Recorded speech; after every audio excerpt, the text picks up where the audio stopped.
한번 따라해 보겠습니다. 어둠에서 빛으로 눈을 뜨게 하라. 자, 다 같이 시작. 어둠에서 빛으로 눈을 뜨게 하라. 2000년 기독교 역사상 가장 뛰어난 설교자, 또 목회자, 선교사, 신학자라고 우리가 보통 말하는 사도 바울이 지금 자기를 변증하는 내용을 우리가 9시간째 같은 본문을 가지고 우리가 살펴보고 있습니다. 지난 시간 기억하십니까? 예수님께서 바울을 종과 증인으로 휘페레테스라고 그랬죠. 휘페레테스와 마르투스, 그러니까 배 밑창에서 어디로 가는지 다 방향이나 또 목적지가 어딘지 이런 건 몰라도 그냥 하라는 대로 순종하여 배 밑창에서 노를 젓는 휘페레테스, 그 종과 또 순교자와 같은 복음의 증인으로 바울을 택하여 부르셨습니다. 근데 목적과 이유가 있다고 했습니다. 그것은 바로 세상 사람들에게 보내어서 그들의 눈을 뜨게 하여서 어둠에서 빛으로 돌이키게 하기 위해서였다라고 오늘 본문은 또 이어서 말씀합니다. 함께 우리 16절 후반절부터 18절 앞부분까지를 다시 읽어봅니다. 너로 종과 증인을 삼으려 함이니 이스라엘과 이방인들에게서 내가 너를 구원하여 그들에게 보내어 그 눈을 뜨게 하여 어둠에서 빛으로. 아멘. 자, 여러분 생각해 보세요. 어둠에서 빛으로 눈을 뜨게 한다라는 말은 지금 세상은, 지금 일반적인 사람들은 아담과 하와 첫사람의 범죄 이후로 영이 죽어서, 즉시로 영이 죽었잖아요. 그래서 영적인 눈을 뜨지 못한 채 어두움 가운데 살아가고 있다라는 것을 의미하기도 하는 것이죠. 그러니까 이렇게 영적인 눈을 뜨지 못한 채 영적인 어두움 가운데 살아가니까 인간의 삶의 실체와 본질이 무엇인지를 모르는 거예요.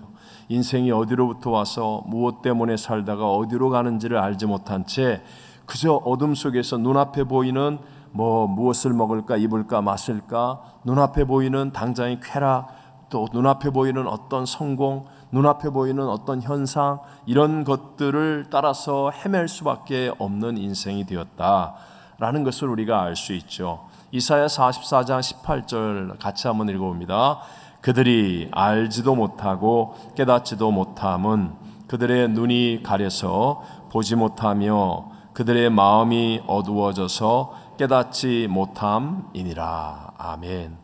자, 보십시오. 우리가 인생을 살 때도 전문가 또는 대가 또는 탁월하게 승리하는 사람들을 보면 그냥 알지 못한 채 열심히 달려가는 사람이 아니에요. 길을 보는 사람이고 또 앞을 내다보는 사람이고 무언가를 인생을 알고 살아가는 사람. 바로 바울에게 이런 것들을 하나님께서 깨닫게 하시고 보여주신 다음에 네가 이제 세상에 가서 어둠에서 헤매고 있는 사람을 빛으로, 영적인 눈을 뜨지 못한 채 눈앞에 보이는 그림자와 허상을 따라 살아가는 사람들을 본질과 실체로 인도하는 삶을 살라라고 말씀하신 것이었습니다. 자, 그 내용을 한번 보면 그 실제로 우리가 어둠 가운데 있다, 또 빛 가운데 거하지 못하고 영적인 눈을 뜨지 못하고 있다, 이런 내용을 우리가 성경에서도 우리 이미 알고 있는, 생각해 볼 수 있는 사람들이 있어요. 믿음의 조상 가운데는 이삭의 삶은 참 평탄한 삶 가운데 있었는데 이삭의 일생에 결정적인 실수를 하게 되죠. 결정적인 허물이 있게 됩니다. 이것 때문에 사실은 그 평탄했던 가정에 이 평지 풍파에 휩싸이게 되고, 그리고 정말 그 이후에 아픔의 역사들이 만들어지게 되는 그런 일, 그 중에 하나가 바로 에서를 편애하는 것이었습니다. 에서를 편애하는 것. 자, 이삭은 믿음의 조상 아브라함의 아들입니다. 그래서 믿음을 우선순위에 두는 삶을 당연히 살게 되었겠죠. 그러니까 자신의 결혼을 그 지역에 있는 이방 여인과 쉽게 하지 않고 믿음의 가정을 이룰 수 있는 짝을 찾다 보니까 노총각이 되어서 늦게 결혼하게 되고, 그리고 첫 번째 임신한 것이 60세였어요. 60세에 임신을 했는데 아내 리브가가 쌍둥이를 임신하게 된 거예요. 누구죠? 쌍둥이가 에서와 야곱, 이렇게 쌍둥이를 잉태하게 된 거예요. 그 내용을 함께 창세기 25장 21절로 23절을 읽어봅니다. 이삭이 그의 아내가 임신하지 못함으로 그를 위하여 여호와께 간구하매 여호와께서 그의 간구를 들으셨으므로 그의 아내 리브가가 임신하였더니 그 아들들이 그의 태 속에서 서로 싸우는지라. 그가 이르되 이럴 경우에는 내가 어찌할꼬 하고 가서 여호와께 묻자온대 여호와께서 그에게 이르시되 두 국민이 내 태중에 있구나. 두 민족이 내 복중에서부터 나누이리라. 이 족속이 저 족속보다 강하겠고 큰 자가 어린 자를 섬기리라 하셨더라. 아멘. 자, 이삭이 늦게 결혼했고 자녀가 없어요. 그래서 뭐 했다고 그랬어요? 여호와께 기도했다. 간구하며 기도했다. 그래서 하나님이 응답하셔서 임신을 하게 된 거예요. 리브가가 60세, 이삭이 60세에 아내 리브가가 임신을 했는데, 그런데 이 임신한 잉태한 것이 두 아들 쌍둥이에요. 그러니까 성경에 말하니까 그 뱃속에서 둘이서 싸웠다고 그러니까 상태가 좋은 거예요, 안 좋은 거예요? 안 좋은 거죠. 병원을 갈 수도 없고 자꾸 아내가 아프다고 그러고 얘들이 막 발로 찬다고 그러고 괴롭다고 그러고 힘들다고 그러고, 그러니까 이삭이 또 뭐예요? 여호와께 가서 기도했다는 거예요. 여호와께 가서 기도했어요. 묻고 이럴 때 내가 어떻게 해야 됩니까? 도무지 나는 어찌 할 바를 모르겠습니다. 그러면서 기도하는데 놀랍게도 하나님이 말씀하시는 거예요. 응답이에요, 아니에요? 응답이에요. 기도하는 가운데 하나님의 응답을 받습니다. 자, 두 민족이 네 복중에서부터 나누일 거야. 그런데 큰 자가 어린 자를 섬기리라. 자, 이삭이 분명히 하나님의 말씀을 들었다, 안 들었다? 들었다. 분명히 들었어요. 큰 자가 어린 자를 섬기리라. 분명하게 하나님 말씀을 들었어요. 그러니까 우리는 결론적으로 얘기하면 먼저 나온 형 에서가 아니라 야곱이, 늦게 나온 동생 야곱이 하나님께서 택한 믿음의 계보가 될 것이라는 것을 하나님은 이삭이 기도할 때 분명히 말씀으로 응답하여 주셨다는 거예요. 그런데 세월이 쭉 흘러가면서 이삭은 점점 큰아들 에서를 편애하기 시작합니다. 왜냐하면 에서는요, 당대 최고의 사냥꾼이었어요. 옛날 한석봉 시대에는 어떤 사람이 제일 인기 있는 사람일까요? 글씨 잘 쓰는 사람. 전쟁의 때에는 활 잘 쏘고 칼 잘 쓰는 사람, 이런 사람이 최고의 사람 아니에요? 이 시대는 사냥을 잘하는 사람이 최고의 사람이에요. 오늘날 최고 스타, 연예인이든 스포츠 스타 저리 가라요. 그래서 에서만 나가면 막 동네 처자들이 다 나와서 에서 오빠 막 난리가 일어나는 거예요. 그러고 동네 사람들이 다 이삭에게 와서 아들이 훌륭하다고, 아들이 또 사냥을 했다고, 아들이 우리 밭에 괴롭히는 맹수를 또 잡아주었다고, 정말 훌륭한 아들이라고. 그리고 또 이삭이 고기를 좋아하는데 이 에서가 갈 때마다 사냥을 해서 고기 별미를 만들어서 식탁에 올려놓으니까 좋아해요, 안 좋아해요? 좋아하는 거죠. 왜 우리도 자녀들을 여럿 키워보면 어떨 때 내 비율을 짝짝 맞춰주는 자녀가 있잖아요. 그러면 더 좋아할 수밖에 없죠. 다 사랑하지만 그렇게 될 수밖에 없는 게 인간 아니에요. 이삭의 마음이 그러했다는 거예요. 거기에 비해서 동생 야곱은 어땠나? 야곱은 늘 엄마 치마폭에 붙잡혀 있는 거예요. 밖에도 안 나오고 집 안에서 엄마 치마폭 붙잡고 왔다 갔다 하고 조용하고, 그러니까 이삭이 보기에는 그저 답답한 아들처럼 보이고 점점 마음이 에서에게로 기울어져 가고 있었습니다. 그러니까 아버지 이삭이 하려고 했던 일이 무엇이었습니까? 하나님이 분명히 믿음의 계보는 큰 자예요, 작은 자예요? 작은 자예요.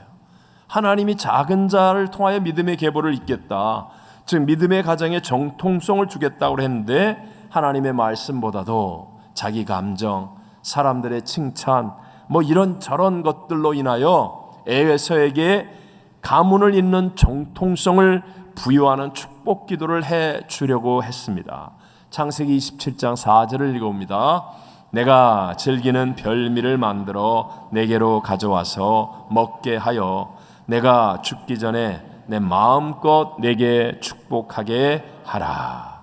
근데 여러분, 우리가 이미 알고 있는 것, 하나님의 말씀은, 천지는 없어도 1.1을 변하지 않은 하나님의 말씀은 우리 인간의 잔머리를 가지고 바꿀 수 있다 없다? 없다. 절대로 바꿔지지 않습니다. 바뀌어지는 것 같지만 다시 하나님 말씀대로 바꾸려고 한 그만큼의 고난과 함께 더불어서 반드시 하나님 말씀대로 되는 거예요. 분명히 아버지 이삭과 또 맏아들 에서와 둘이 은밀히 했던 이야기인데 희한하게 그걸 또 리브가가 들었네. 그래가지고 에서가 이제 아버지 별미 만들겠다고 사냥하러 나간 사이에 어머니 리브가가 고기를 가지고 또 최선을 다해 별미를 만든 다음에 야곱을 불러다가 형옷을 입혀서 형 냄새를 나게 하고 털 많은 형처럼 짐승의 털을 붙여서 변장을 시켜서 그래서 아버지 이삭이 갖다 주게 하고 그리고 결국은 아버지 이삭이 야곱을 에서인 줄 알고 축복하여 기도하여 하나님의 뜻대로 결국은 작은 자가 믿음의 정통성을 잇고 계보를 잇는 역사가 되어진 거예요. 그러나 그 다음이 어떻게 됩니까?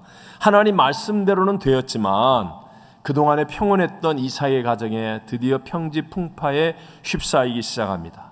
그래서 결국은 형 에서가 분노해서 야곱은 야반 도주하게 되고 그리고 외삼촌 라반의 집에 가서 20년을 사는 동안에 그 사랑했던 어머니 리브가가 죽는데도 오지 못합니다.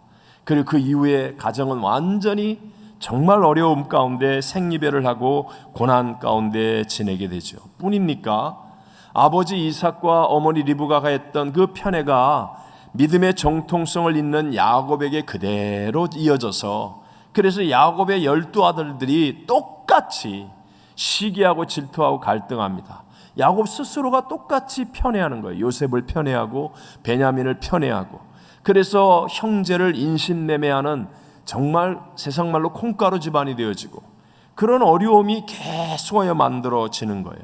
여러분 이런 원인, 이 모든 어려움의 원인 하나님이 그런 어려움을 주려고 했던 건 아니었거든요. 그런데 이런 어려움이 생겨나게 된 원인에 대해서 성경은 무엇이라고 말씀합니까? 창세기 27장 1절을 읽어봅니다.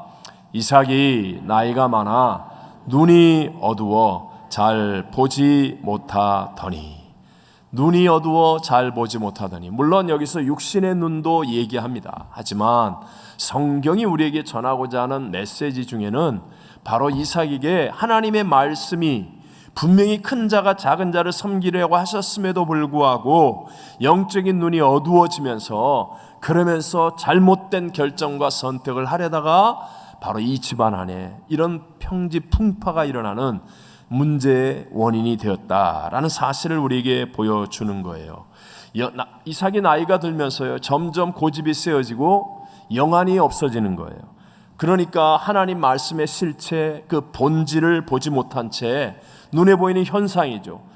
이 아들이 나한테 잘해주는데, 이 아들이 사냥도 잘하고, 이 아들이 사람들한테 칭찬도 듣고, 이 아들이 나한테 보배 같은 아들이고, 이 아들이 나의 기분을 좋게 해주고, 그러면서 이 보이는 현상 그림자를 쫓아 가게 되는 거예요. 영적인 하나님의 이 흐름과 계보를 알지 못한 채 이렇게 하는 거예요. 그러니까 어두움 가운데서 결국은 방황하는 결과를 가져오더라.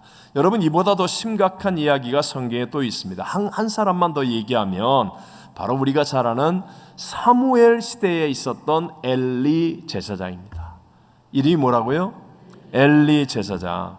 엘리 제사장이에요. 제사장이니까 제사를 드리는 것에 대한 하나님의 말씀을 안다 모른다 잘 아는 사람이에요. 더군다나 평생 동안 그 일을 했던 사람입니다. 그러니까 아주 잘 알고 있는 사람이에요. 그런데 영적인 눈이 어두워지니까 자기 아들들이 제사장의 일을 하는데 악한 행실을 막 하는데도 그걸 분별을 못하는 거예요. 두 아들 홈니와 비느하스가 하나님께 바쳐진 제물임에도 불구하고 보기에 좋으면 막 집게로 찍어가지고 자기가 먹고 마음대로 하고 또 성막에서 봉사하는 여인들을 범하기도 하고 뭐 자기를 위해서 거룩해야 될 제사들을 그냥 마구 농락하는 거예요. 엘리 제사장의 영적인 눈이 어두우니까 아이고 내 새끼 아이고 내 새끼 그러면서요 이걸 분별을 못하고 제어를 못하는 거예요. 그 결과가 어떻게 되죠? 블레셋과 전쟁이 일어났을 때 그때 법궤를 가지고 갔다가 홈니와 비느하스 두 아들은 그냥 죽어버리고 하나님의 법궤는 블레셋에게 빼앗기고 그 소식을 들었던 나이 많은 이 엘리 제사장이 앉아있던 의자에서 벌떡 일어나서 넘어져서 목이 부러져서 죽어요. 집안이 다 박살이 나버리고 말았다는 거예요. 그 원인에 대해서 성경은 분명하게 이렇게 말씀합니다. 사무엘상 4장 15절을 읽어보겠습니다. 그때에 엘리의 나이가 98세라 그의 눈이 어두워서 보지 못하더라. 여러분, 여기서 나이가 많아서가 문제가 아니라 눈이 어두워서 보지 못한 것이 문제라는 사실을 정확하게 아셔야 돼요. 자, 모세는 신명기 34장 7절을 읽어봅니다. 죽을 때에 나이 120세였으나 그의 눈이 흐리지 아니하였고 기력이 쇠하지 아니하였더라. 98세와 120세 누가 더 나이가 많아요? 120세의 모세가 나이가 많잖아요. 근데 모세는 끝까지 백성들을 향하여 신명기서를 말하고 축복하며 위대한 마지막을 만듭니다. 눈이 흐려지지 않았어요. 영안이 열려 있었단 말입니다. 근데 엘리는 98세인데 평생 제사장을 했다고 했는데, 그런데 하나님의 말씀을 망각하고 영적인 눈이 흐려져서 자식에 대한 애정 때문에 하나님의 의무가 없고, 그러다 결국은 박살나는 제사장이 되어버리고 말더라는 것입니다. 여러분, 무엇이 본질이고 실체이며 무엇이 모형이고 그림자인지를 분별할 수 있게 하는 것은 바로 영의 눈입니다. 그래서 성경은 영혼이 잘된 같이 범사가 잘되고 강건하게 되리라 라고 말씀하고 있는 거예요. 여러분, 진실로 오늘 우리의 하루의 삶 속에서도 하늘에 속한 것이 실체고 본질이며 결국은 심판받고 사라지며 없어지지만 이 땅에 사는 동안 잠시 필요해서 사용하는 이 땅의 것들이 바로 그림자요 허상이요 모형이라는 것을 분별할 수 있게 되시기를 바랍니다. 근데 우리는 많은 경우에 반대로 생각해요. 반대로 생각하는 거예요. 당장의 눈에 보이는, 이 육신의 눈에 보이는 그것들을 실체로 여기는 거예요. 나 오늘 피곤해. 나 오늘 바빠. 나 오늘 이런 일이야. 이게 모든 것이 실체예요, 실체. 그리고 하늘에 속하는 것들을 모형이라고 여기는 거예요. 이것을 모형이라고 여기고 그림자로 여기는 거예요. 그래서 우리의 삶 속에 위대한 하나님의 역사의 승리의 열매를 맺지 못하고 있는지도 모릅니다. 자, 성경을 보면 우리에게 참 교훈을 주는 내용이 있어요. 하나님께서 모세를 부르신 다음에 모세에게 광야에서 성막을 짓게 하잖아요. 근데 그 성막을 지을 때 하나님께서 어떻게 하십니까? 먼저 본질, 먼저 실체를 보여주세요. 하나님이 먼저 하늘의 영광의 실체와 본질을 보여주고 난 다음에 그 다음에 가서 너 땅에서 네가 보았던 영광을 가지고 이 땅에서 성막을 만들라, 이렇게 말씀합니다. 출애굽기 25장 40절을 읽어보겠습니다. 너는 삼가 이 산에서 내게 보인 양식대로 할지니라. 아멘. 보세요. 산에 올라가서 하나님이 영광의 성막을 보여주시는 거예요. 그리고 내게 보인 이 양식대로 할지니라 라고 말하는 거예요. 모세의 영적인 눈을 확 열어서, 그래서 하늘에 있는 어떤 성소, 하나님의 영광이 함께할 그 성소를 보여주고, 그 본 감격과 놀라운 영광의 은혜 속에서 그 본 것을 가지고 땅에 내려와, 그래서 그것을 그대로 만들어내니까 하나님이 임재하는 성막이 되어지는 거예요. 순서가 중요한 거예요. 먼저 하나님의 영광을 본 사람은 땅을 이기는 사람이 되어질 줄로 믿습니다. 여러분, 왜 기독교의 나라에서 주일을 앞장 세웁니까? 달력을 만들 때 보면 빨간색 일요일이 앞에 있어요, 뒤에 있어요? 앞에 있잖아요. 자꾸 그걸 뒤로 만들려고 그래. 근데 원래 앞에 있잖아요. 먼저 주일날 하나님께 나와 예배 속에서 하나님의 영광의 은혜를 체험하는 거예요. 하나님의 영광을 보고 하나님의 사랑을 체험하고 하나님의 은혜를 가지고, 그리고 그 영광을 본 감격 속에서 월요일부터 세상에 나가서 이 영광의 감격을 따라 세상을 살아가라는 거예요. 이게 하나님의 뜻이에요. 여러분, 우리도 그렇잖아요. 밝은 햇빛을 딱 보고 나면, 그러면요, 이 형광등빛, 이게 이게 아무것도 아니라는 거 알잖아요. 어두울 때는 형광등불을 켜면 와, 이 형광등도 밝다 그러지만 밝은 햇빛이 쫙 비치면 형광등 켜져 있는지 안 켜져 있는지도 못 느끼지 않습니까? 하나님이 오늘 우리에게 세상을 이기게 하는 방법이 뭐예요? 세상을 이기게 하는 방법은 우리로 하여금 먼저 하나님의 영광을 보게 하는 거예요. 하나님의 영광을 체험하게 하는 거예요. 하나님의 능력과 사랑을 우리에게 채우게 하시는 거예요. 이 영광을 보고 이 영광에 감격하여서 세상에 나가면 직장에서 누가 좀 뭐라 그래도, 갑자기 사업이 어려움이 다가와도, 가정에서 문제가 생기고 어떤 위기와 어려움을 당한다 할지라도 하나님의 영광을 체험하고 그 은혜가 내 안에 있으면요, 그러면 하나님이 도우실 것이 믿어지고 이길 수 있는 자가 되어질 줄로 믿습니다. 여러분, 하늘에 있는 것이 원형이에요.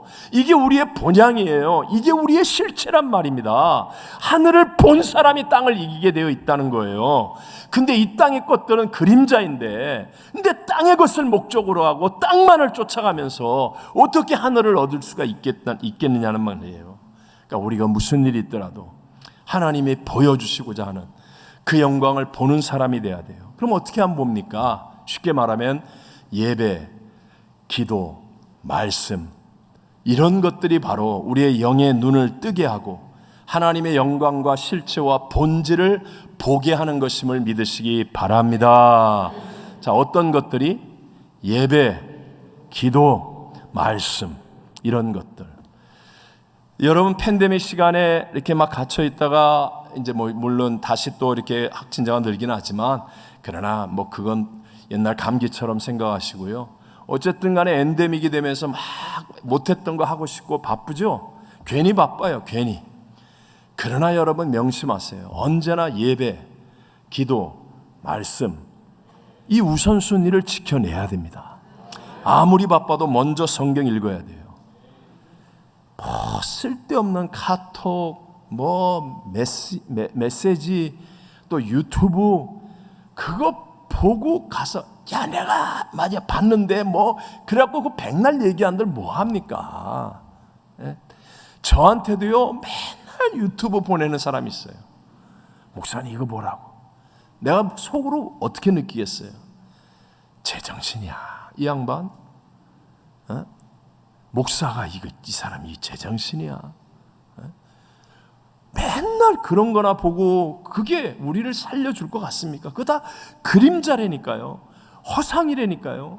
그러고 맨날 시간 없다고 그러고, 밤에 잘 시간에 그런 거 쓸데없이 보고, 무슨 영상 보고, 아무짝에도 소용없는 남의 일 일어난 그런 영상 보면서 키득키득 하다가 잠 못 자고, 그 다음에 새벽 예배 나와가지고 새벽 예배 때문에 내가 피곤하다고 막 이따위 소리 나고 앉아있고 말이에요. 예, 오늘 금요 예배 나온 사람은 그런 사람이 하나도 없는데, 참 들을 놈은 들을 놈이 아니지. 들을 사람은 안 듣고 안 들어도 되는 사람만 들어요. 그러나 여러분이 듣고 전해야 돼요. 오늘 세상에 쓸데없는 것 때문에 누수되고 낭비되는 시간들이 얼마나 많고 노력이 얼마나 많은지. 근데 그게 본질입니까? 아니에요. 그건 허상이에요. 그림자예요.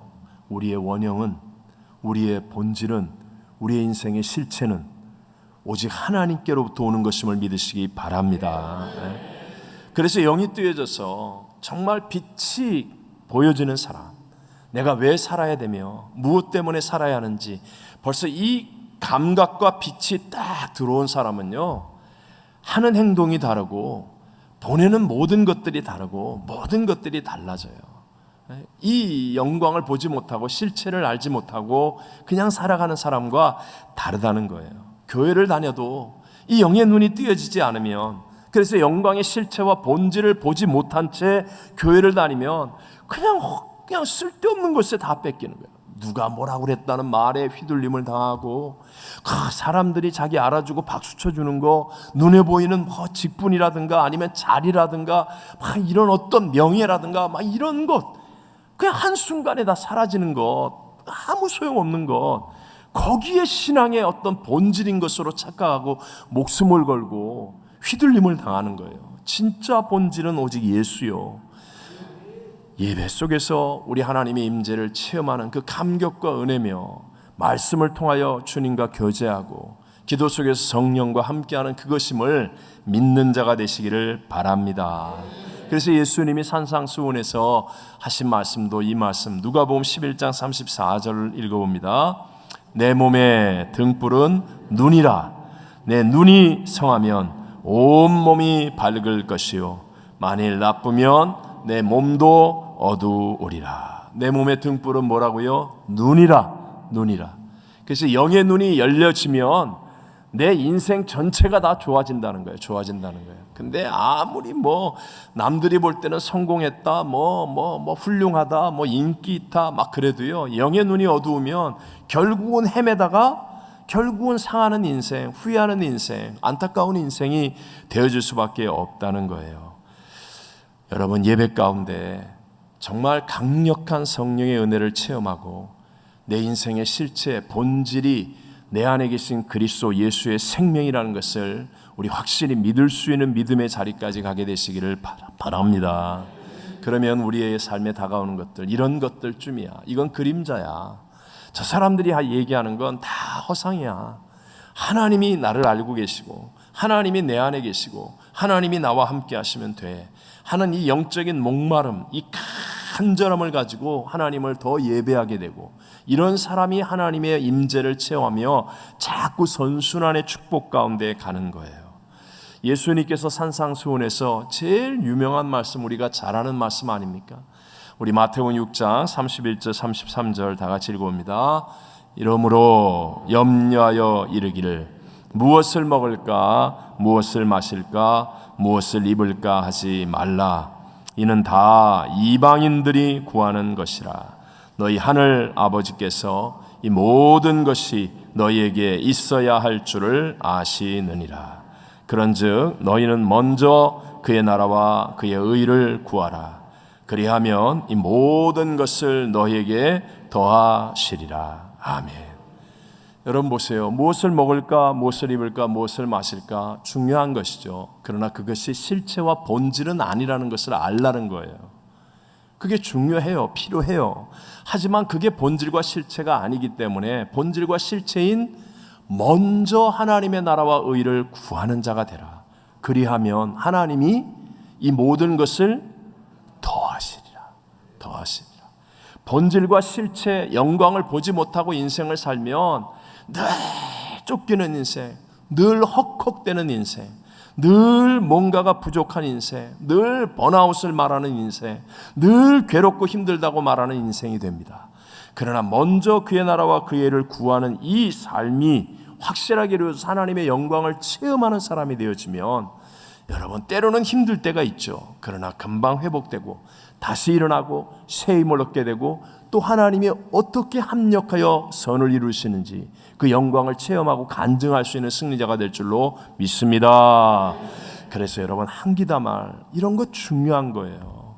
감사노트 진짜 중요한 거예요. 저도요, 정말 막 설교가 쌓이고 바쁘고 일하고 회의 가고 막 이럴 때, 그럴 때 오히려 영적으로 흔들릴 때가 있잖아요.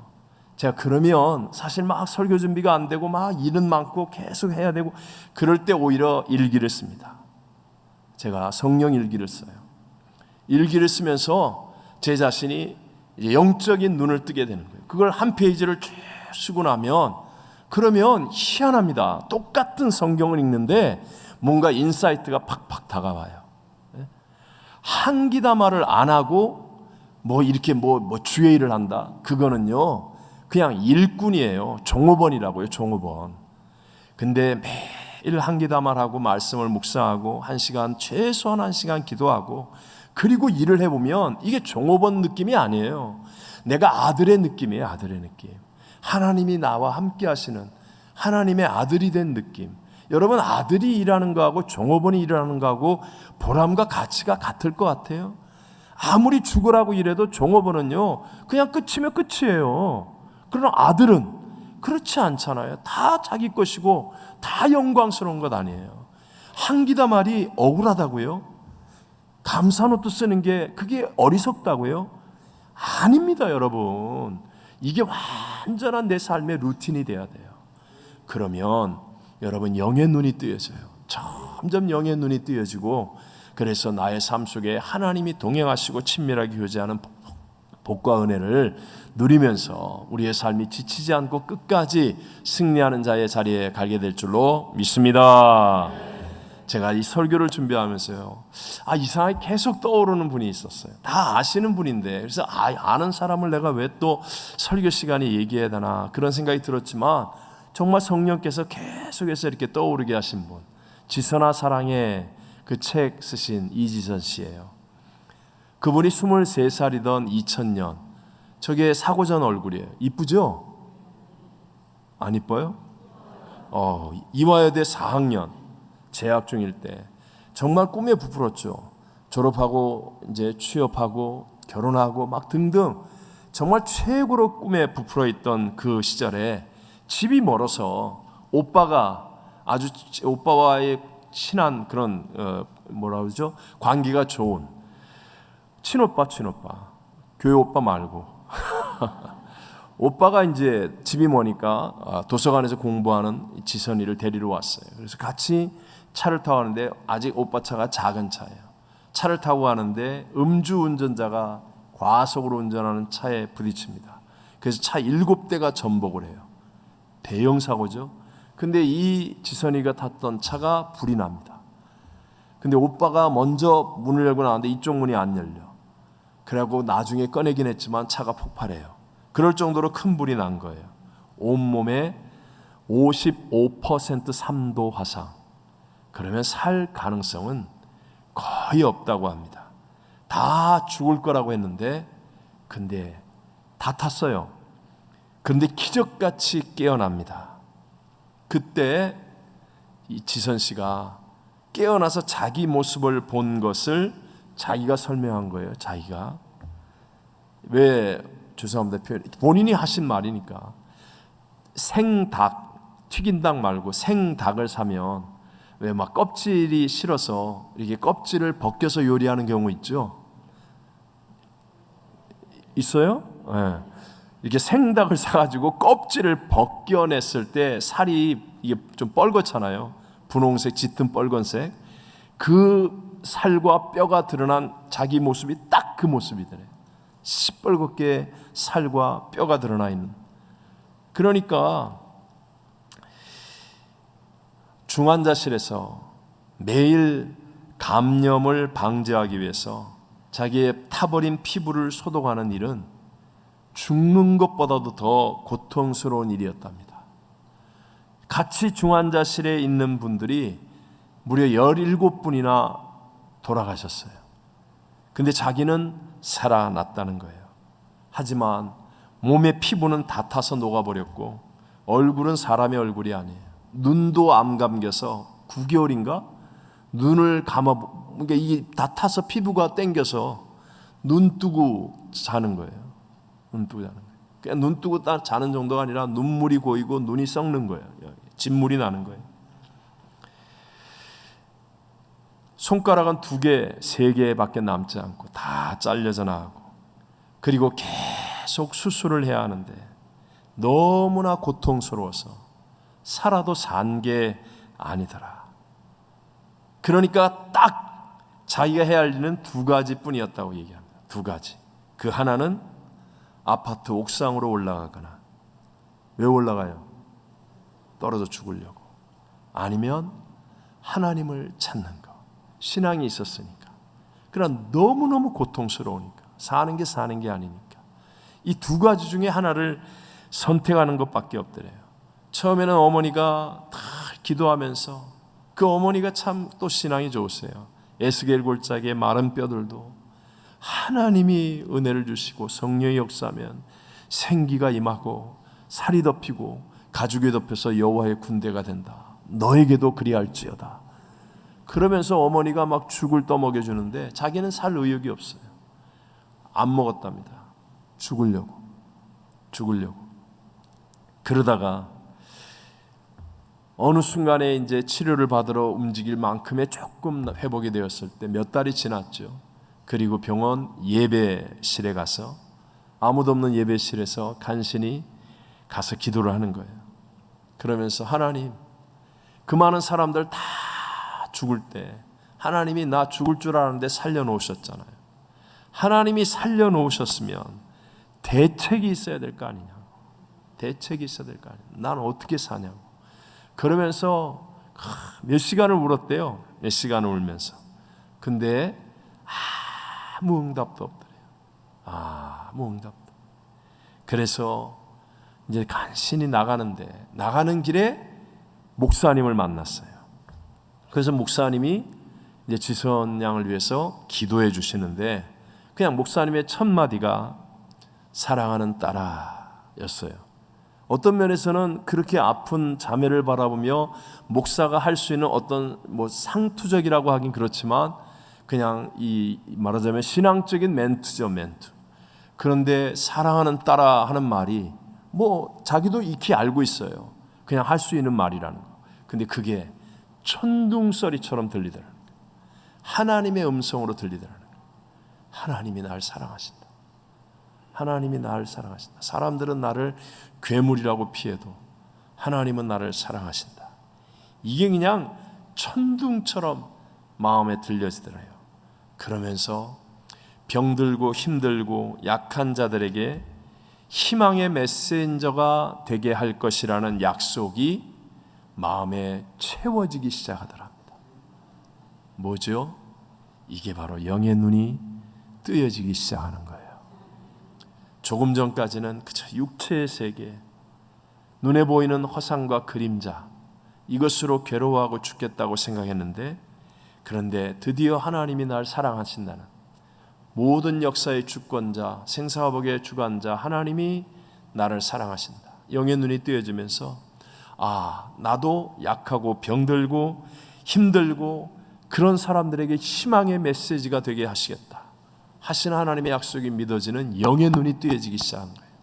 영의 눈이 뜨여지니까 이분이 결국은 이겨내고 미국 유학 왔잖아요.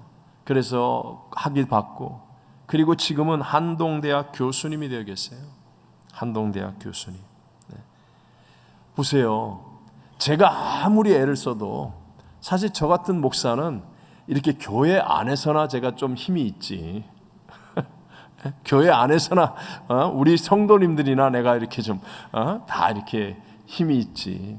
근데 지선양은요, 지선아 사랑의 그 책 하나만 가지고도요, 한국, 일본, 대만, 동남아시아, 미국, 유럽, 전 세계에 얼마나 많은 사람들을 변화시켰는지 몰라요. 베스트셀러가 됐어요. 그리고 한국에서도 감옥 안의 죄수들, 그리고 불우한 청소년들, 수많은 방황하는 사람들, 그냥 지선양이 얼굴만 드러내고 그 몸만 드러내도 그냥 그 안에서 나오는 하나님의 약속의 메시지를 전하면 다 은혜를 받는 거예요. 다 감동을 받는 거예요. 얼마나 많은 사람들에게 위대한 빛을 비추어 주어서 어둠에서 눈을 뜨게 하는 사람이 되었는지 모릅니다. 혹시 여러분 가운데 난 지금 너무 고난이야. 나는 왜 내가 하는 일은 하는 일마다 이렇게 어렵지? 아니 저 친구는 하는 일마다 풀리는데 다른 집은 다 그냥 편안하게 사는 것 같은데 왜 우리 집 애들은 이렇게 맨날 사고치고 왜 이러지? 내 인생은 왜 이러는 거야? 왜 내가 하는 일은 하는 일마다 이렇게 어려움을 만나고 실패하고 자빠지고 뒤로 자빠지는데 왜 코가 깨져? 내가 하는 일은 왜 이렇게 어렵고 힘든 거야? 혹시 여러분 이런 생각하시는 분 계십니까? 하나님이 더 깊고 크게 위대하게 여러분을 사용하시기 위하여 정금같이 연단하고 계신 줄로 믿습니다. 이거는요, 영의 눈이 뜨여져야만 알 수 있는 거예요.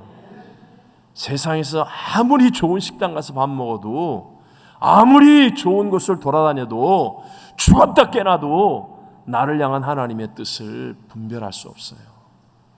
예배와 기도와 말씀을 통해 영의 눈이 뜨여지면, 그러면 어둠 속에서 빛을 바라볼 수 있게 되고 빛을 따라 살아가는 사람, 진짜 승리하는 후회함이 없는 인생이 되어질 줄로 믿습니다.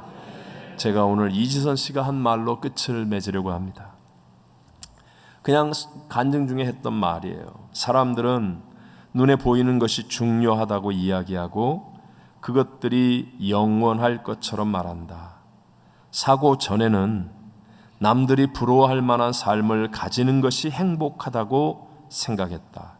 그러나 지금 나는 어느 누구 하나 부러워하지 않는 흉측한 피부를 가졌지만 하나님께서 주신 사명이 있다는 것을 깨닫는 순간부터 내 안에 행복이 있다. 세상을 바라보며 혼미해지지 말고 이미 우리 안에 주신 빛을 드러내고 살자. 이지선 교수님이나 또 사도 바울처럼 저와 여러분도 이 세상 사람들을 어둠에서 빛으로 눈을 뜨게 하기 위해서 우리를 택하여 주시고 우리와 함께 하시고 우리를 사용하여 주시는 줄로 믿습니다. 함께 우리 찬송가 502장 빛의 사자들이여 함께 찬양 부르고 난 후에 기도하겠습니다.